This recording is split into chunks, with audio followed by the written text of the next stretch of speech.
Pacers put up 80 points in the first half against Cleveland. They end up delivering only a 20-point win, which is just so insufficient for how completely dominant this game was, because it was a 41-point lead at the half.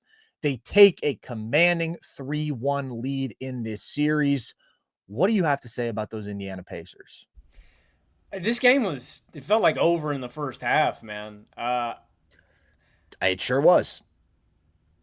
Cleveland just didn't bring it. I was stunned. Stunned, man.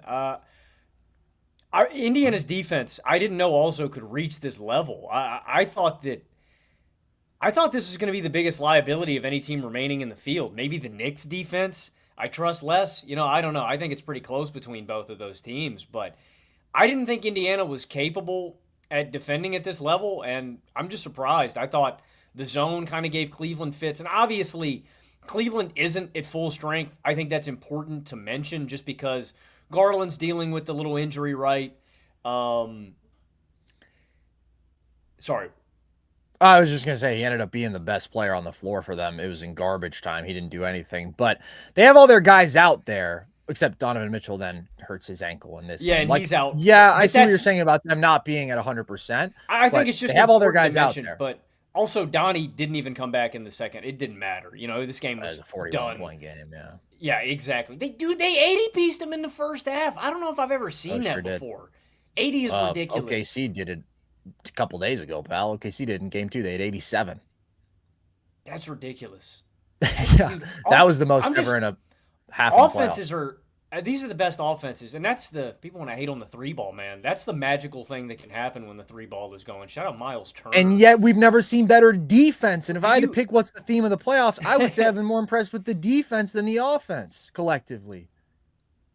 Do you think it came down to experience, man? I don't get it. I don't know who to lay this blame at. If it lays at Kenny Atkinson's feet, Cleveland looked completely overwhelmed in this game, and I think they're done. I think this decided it. I think Cleveland's goose is cooked, man. I can't see Cleveland winning 3 straight games against this Indiana team.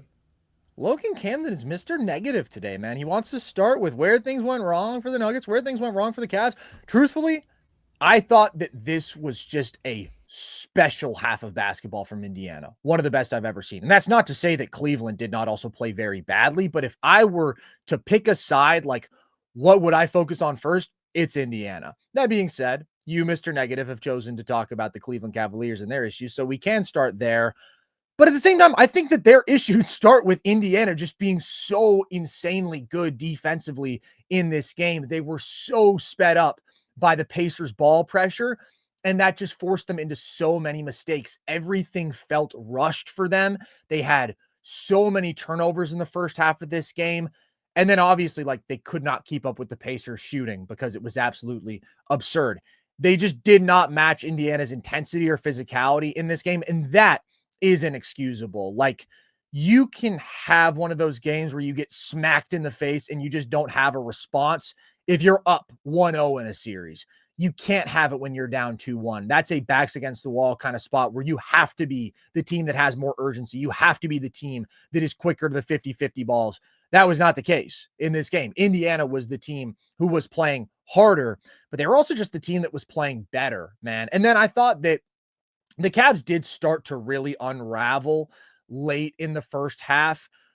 DeAndre Hunter was abominably bad in the first half of this game. Just in this game, I mean, he was terrible. And I don't think that that's a coincidence given the whole spat that he got into with Benedict Mathurin. Maybe it is a coincidence, but he made so many mental errors and so many bad decisions where he forced some shots that I really didn't like. He had a really bad turnover in this game, and he has 3 turnovers in his 16 minutes, in which he also goes 0 for 4 from the field. He made a number of mistakes defensively in the zone, had a number of fouls, just really spacey, kind of dumb game from him. And he lost his composure. Max Strus had a tech as things were really spiraling. So if you want to play blame pie, man, I mean, I think it lays at the feet of just about everybody. I didn't think that there was anybody who was good for Cleveland in this game.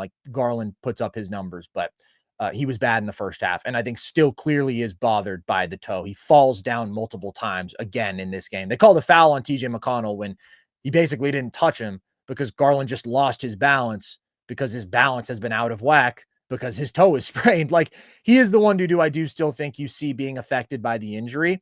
But I mean, at the end of the day, the Pacers were just way, way, way, way, way better. And anything having to do with Garland's toe had very little to do with the 40-point differential at halftime. Donovan Mitchell was struggling to finish. He was settling more. And Jared Allen was struggling. I mean, he was fumbling passes. He didn't give you anything offensively. I thought that Mobley had difficulty creating it. The Pacers just do such a great job of extending their defense out and bringing that constant pressure where Mobley is comfortable handling for a 7-footer, but he's not comfortable handling against pressure 30 feet from the basket. He really is going to kind of shrink in that situation. And that's the spot that Indiana put him in repeatedly. And then their collective rebounding and their defense wasn't good enough. But I was really disappointed in the Cavs. I want to be clear. I was very disappointed, but I was more so just impressed by the Pacers. Well, I mean, I thought they did a really good job of taking away the two shots that Cleveland wants to get to, right? Like attempts at the rim and from behind the arc. And that's what was weird. Out of the break, don't get me wrong, it's really hard overcoming a deficit like that at the half. You're not expecting ever to win a game like that, but the Cavs were done in the third quarter. They were completely deflated. You're talking about them fumbling passes, like kick-out passes to the mid-range, just guys not holding on to the ball, letting it go out of bounds. Like, just ugly and bad turnovers in a spot where it's like, it's gut check time. We got to bring it, man. And they didn't answer the call. But Indiana did such a good job, and that's one of their superpowers of, if they do get defensive stops, just getting out on the break and letting it fly. And their shooting, I thought, did a good job against the zone in this one. I thought the zone would be more effective against them. Indiana, that's what's special about this team, man. They are so talented offensively that if you're having an off defensive night, they can just bludgeon you in a way that other teams aren't capable of, because everybody on their roster can shoot. Everybody on their roster is going to play unselfishly and hunt the open shot. Everybody on their team can attack a closeout. There's just nothing that you can concede to Indiana. You know what I mean? Against certain teams, if it's OKC, all right, well, we're going to try to funnel Lou Dort threes. We want him hucking up shots because he's the weak point. There is no weak point in Indiana, right? Like, your weakest link is going to be a 35% shooter or a 37% shooter, right? Your weak link is still going to be able to get to the rim. That's why Indiana's special, and they're capable of doing this if you don't bring your A game, man. I'm super impressed. And I think, too, I thought we did see, not that this is the biggest thing, and I think sometimes people can blow this out of proportion. I do think playoff experience mattered, man. Like, Indiana seemed ready to go. They knew the stakes. They knew what they needed to bring tonight, and they brought it. Cleveland didn't. They brought it. They're also just really damn good, dude. And I do think this is such a statement win for them above all else. You have to think about the journey of the Indiana Pacers this year and how incredible it really has been.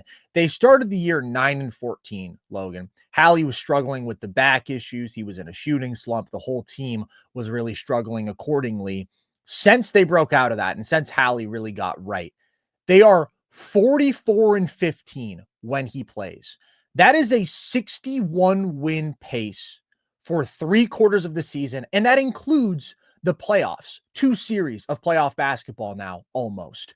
They have been playing at an elite level, a 60-win level for 3/4 of the season now. And I think this is a team that can win the title. Now, we actually talked about this after game 2. We had somebody ask, like, do you think the Pacers are capable of winning the title? And I said, if they get past the Cavs, I can't put them confidently below anybody other than Boston and OKC in terms of my rankings. Like, I like them as much as everybody else in the field. And now I just feel even better about them after a performance like this. But their offense is as great as it gets. And when you are comparing them to the top 2 contenders who I have had in those top spots end to end this entire year, OKC and Boston, I trust the Pacers offense a good bit more than those offenses, because with Boston, I have more questions about the decision-making of their stars with what we've seen from Jason Tatum and Jaylen Brown. They don't have as many layered actions. They don't have the sort of consistent ball movement that Indiana does. They don't have the consistent elite pace that Indiana plays with, where it's like, I know that they're always going to make the right decisions and get the right shots. Boston's offensive ceiling is stratospherically But you like high. their identity better. I just trust Indiana more on a game-to-game basis. Like, if you ask me who has the higher offensive ceiling, well, Indiana's offensive ceiling is really high. Boston's is still probably higher, though, because when Tatum and Brown are relentlessly attacking mismatches and getting whatever they want, and everybody around them can shoot a combined 53s and make 45% of them, well, shit, man, there's nothing that you can do about that. But the process is shakier. With OKC, the offensive process is shakier. We've seen that exactly in this series. What I just like is they've got so many guys that are elite at one thing or the other, right? Like McConnell, when Halliburton's not out there, is an elite decision maker in short mid-range shooter.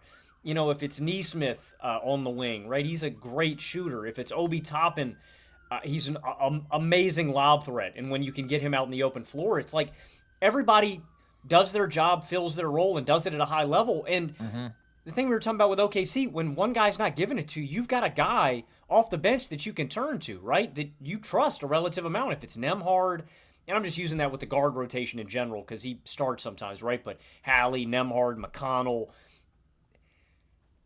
and they all buy in, and they're all on the same page. I think rhythm's a really good word to use, Carson. They always seem so in sync and connected. They get great shots as consistently as any team in basketball, and they play together, and they play the right way, and they play efficient basketball. And it doesn't really matter the specific lineup, right? You have so many different lineup combinations that you can go with, and they'll all kill you. Absolutely. The offense is insane, but we've known that. I mean, that was the case last year. This was the number 2 regular season offense last year. They were the number 1 playoff offense last year. The reason that I think this is now a team that can win the title, and I didn't think that last year, even when they made the Eastern Conference Finals, is because their defensive improvement is that massive. And they've done that with really minimal personnel changes, which is so impressive. But it all starts with that ball pressure, man. It all starts with their ability to be so disruptive at the point of attack, to speed teams up, to extend their defense, to make ball handlers uncomfortable. Look at what they've done to Ty Jerome this entire series, and look at what they've done to the entire Cavs offense in this game.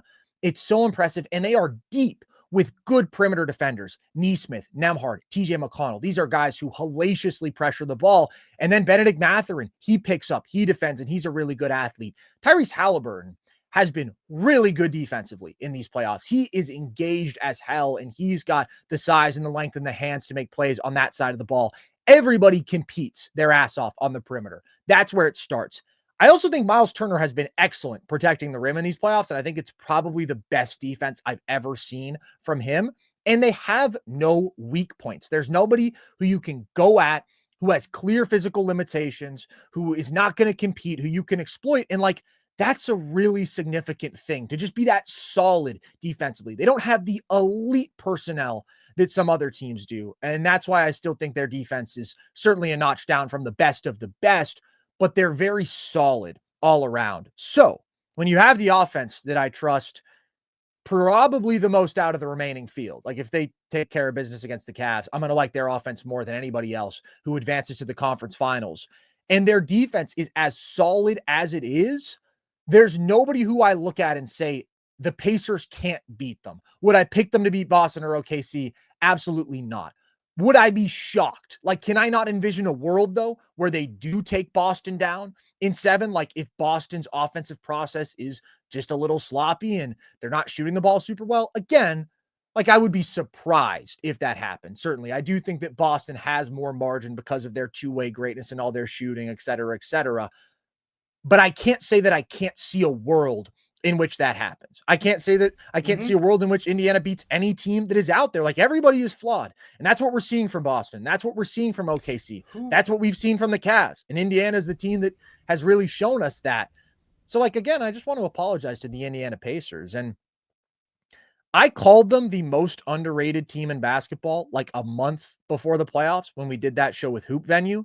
And I still significantly underrated them. And that really is just all about the defense and how much they've improved there, which I don't think I fully appreciated until the playoffs. Like, I knew that they were a better defense, and we talked about that, but it's been so damn good in the postseason, and it's a real difference maker. And their offense really makes them as dependable as it gets in the NBA. So, I mean, thank God I'm not somebody who like picked the Bucks to beat them or anything like that. And I've always been a Hallie truther, but still did not think that I would view them as a legitimate title contender. And now I think that you have to at least say that they have a chance. They were my dark horse. Them and Minnesota were my dark horses Yep. coming into it, and yeah, I don't want to act like I was super high on them. Who do you think has the best chance to beat Boston? Do you like New York or Indiana? Oh, I think Indiana's a significantly better basketball team. I agree. Yeah. I wouldn't be think shocked either because I think the recipe is there. I think it would take a Tatum off series, Brown a little off as well. I think KP would have to be out and off, but it's like I wouldn't, like you said, dude. I think you said it well. I wouldn't be shocked. It wouldn't stun me. Indiana's very capable, and just the level that Boston's at is not instilling any faith in me that they're just going to mow through the playoffs like they did last year. I'd give Indiana a really good chance, and I think at minimum, if we get that, I think it probably goes 6, man. Like this team ain't going down easy. I think they're going to apply some pressure to Boston.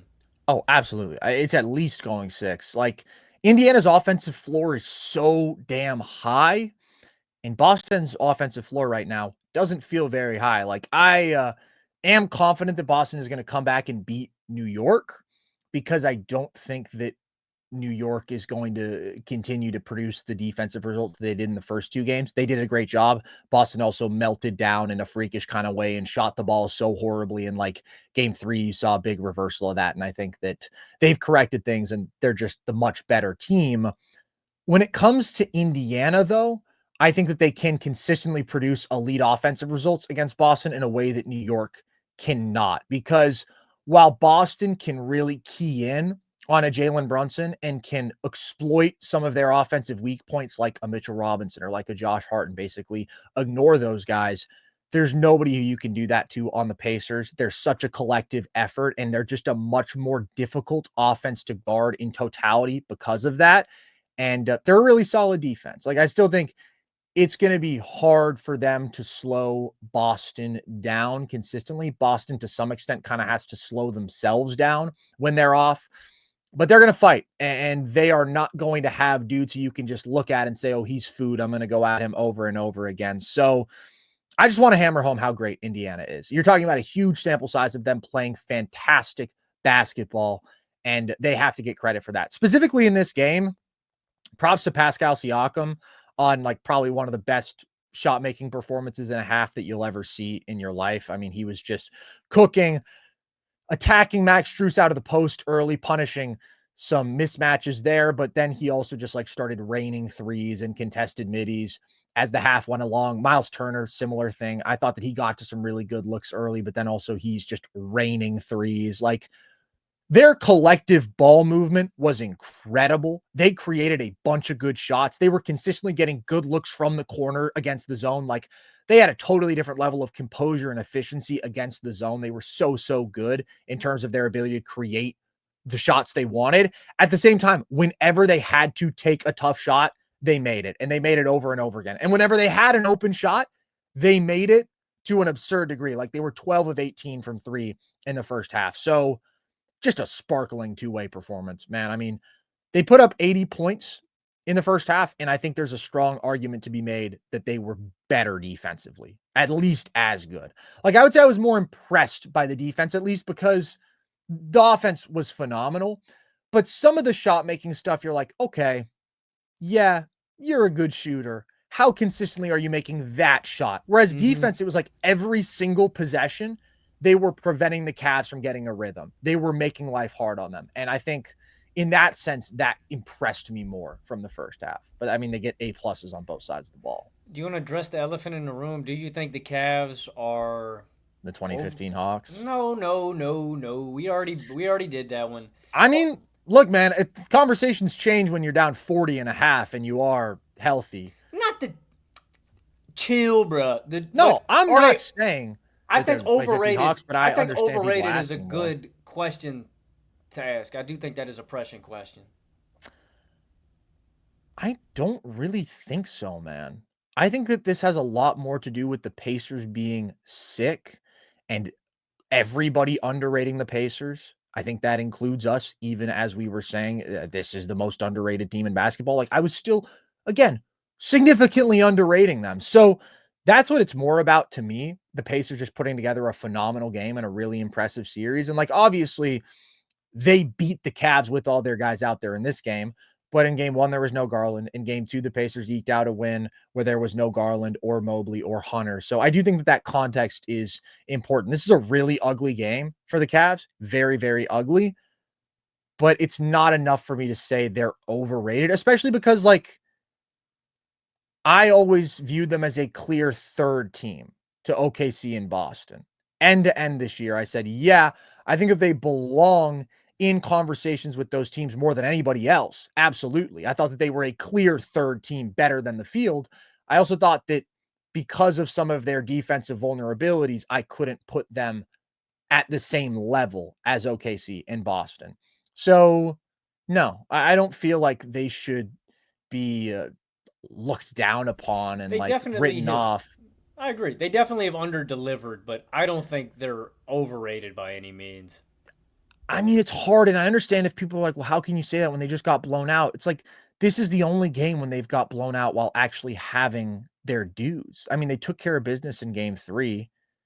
Games one and two, they didn't have their guys. And like, I know that Pacers fans get upset when people talk about injuries against them. I want to be clear. I think the Pacers are phenomenal and absolutely deserving of going to the Eastern Conference Finals if they get things done. I want to be as positive about them as possible, but I also want to be fair to the Cavs and not be overly negative and say this was a horrible performance, but it feels worse because of the context that they were put in part because of key injuries to key And they players. had Now, obviously, they also choked away game two, but they choked away game two down three of their five best players. they also had an insane amount of regular season success. That is the other area that I want to hit on though, is the fact Mm-hmm. that they did waste that Donovan Mitchell game, and Yeah. we knew it was going to come back to bite them. I didn't think it was going to be like this. You know, I thought it would, maybe they'd go down with more of a fight than this, but we knew it was going to come back to get them, and it ultimately does, man. You can't waste a game like that because it. Again, man, that basketball pendulum. We knew Donovan was going to be due for a game like this as well. You know, again, maybe not to this extent, but Donovan can't give you 40 and 8 every night, man. No, You got he to can't. capitalize on those games. He can't. But I was drinking the D Mitch Kool-Aid after the last two games. I How mean, I could thought you he was going to not be able to be? get what he How wanted could at you the not rim. be? Yeah, no, I definitely was not expecting a Donovan Mitchell clunker. And like, listen, man, I said after game three that I viewed the Cavs as slight favorites to come back and win the series. I said, absolutely, Indiana can win the series, but I felt really good about the Cavs. So are they overrated? I'm going to say definitely not by as much as a lot of people want you to think right now. And I'm going to say, let's see how they respond because they're not done yet. I mean, do you think the series is over? Like, do you think the Cavs are dead? I just don't think they can win 3 in a row. I can't say that they're dead. I think that they're too good to call them dead. I still think the Cavs are a great basketball team. I do think that they are a special offense. Now, obviously, if Donovan Mitchell can't play because of this ankle thing, well, then, okay, yeah, then they're dead. I mean, I guess we'll have to see what the injury status is. And I still don't think that Garland looks right out there. But if Mitchell is able to play and he's reasonably healthy, like I think that they at least get game five. And the only way this series is over is if Indiana broke their will. We know how long the odds are coming back from 3-1 down, but I can't say that they're incapable of that with how great their offense is. It's certainly unlikely, but I can't say that it's impossible until we see what's going on with Donovan Mitchell. And listen, if they come out flat in game five, well, then that's embarrassing. And then that means that their spirit was broken, and there's no excusing that. You can't go out there and get dogged in back-to-back do or die games. And this one already, like, it's inexcusable. It's inexcusable for the Cavs. But within the context of the series, compared to what we saw from them this entire year, like, I think you do have to acknowledge what they were going through in the first two games and the spot that put them in. But if they are to come back from 3-1 down, they need great Donovan Mitchell again. They need great Darius Garland. They need great collective three-point shooting, which they just have not gotten in this series. Ironically, this ends up being their best three-point shooting game when all is said and done. And really, the biggest thing, maybe, I mean, those star performances are huge, but they need to be the ones setting the tone on the boards and on the defensive end. 100%. That's what happened in game 3. Like, lots of great offensive stuff. They dominated the offensive glass, and they fucking brought it defensively. This game, it was a complete reversal. Indiana set the tone defensively. They were the ones dictating the glass, which really shouldn't be the case. The Cavs should be able to dictate the glass more. I think that they could go to their double big. Looks more like, maybe you can be critical of Kenny Atkinson there, just in terms of the fact that he is never fully leaned into just playing his best players outside of Donovan Mitchell a ton. But again, everything is weird with this series because now we're talking about like 2 games. This has been a 2-game series where the Cavs have actually had all of their 4 best players available. So it makes some of the analysis a little bit weirder. But the path back is very long for Cleveland, especially with how good Indiana is. And if Mitchell and Garland are both going to be hampered, then I do think that it's probably over. But I won't write them off until I know that Donovan Mitchell is not 100% because that man is capable of special stuff. This offense is capable of special stuff. This defense can be really damn good. This was just a terrible performance by them and an incredible performance by Indiana. I don't think they're coming back from this. It's a lot to ask for me. Like, and also I think another thing that you got to mention too is, I mean, like literally Indiana has completely made Ty Jerome one of the best bench players in the league like a non-factor. It's like for sure when, I mean, like he wasn't the biggest component to like them having an elite offense, right? But it was a component. The fact that he could generate really great looks for you with Garland or Mitchell off the floor. He's a non-factor. DeAndre Hunter. I mean, I'm not picking on UVA Cavs specifically, but they were both bad and have been bad in this series, and Dre was really bad in this game too. Like, that was a strength of this Cavs team is their depth, and if those guys are going to play below their means, and you're not going to get all your juice out of your stars, it's like I just think and you're down 3-1 already. I do think it's too much of an uphill battle to climb back from. I see what you're saying. What I would also say is, like, after game 3, I was looking at the Cavs and I was like, this is exactly what I wanted to see out of them, with the exception of Garland. And I know that they're capable of that. So, like, yeah, I totally agree. It's unlikely that they summon it in 3 consecutive games and they check all the boxes they need. I can't say it's impossible. I won't say it's impossible.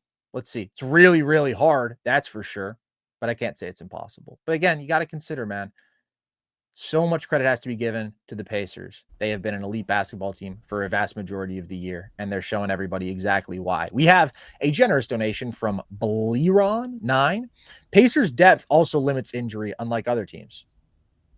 It's true. It's a fair point. They can play 10 quality basketball players. They've got ridiculous depth. Cavs also have great depth, though.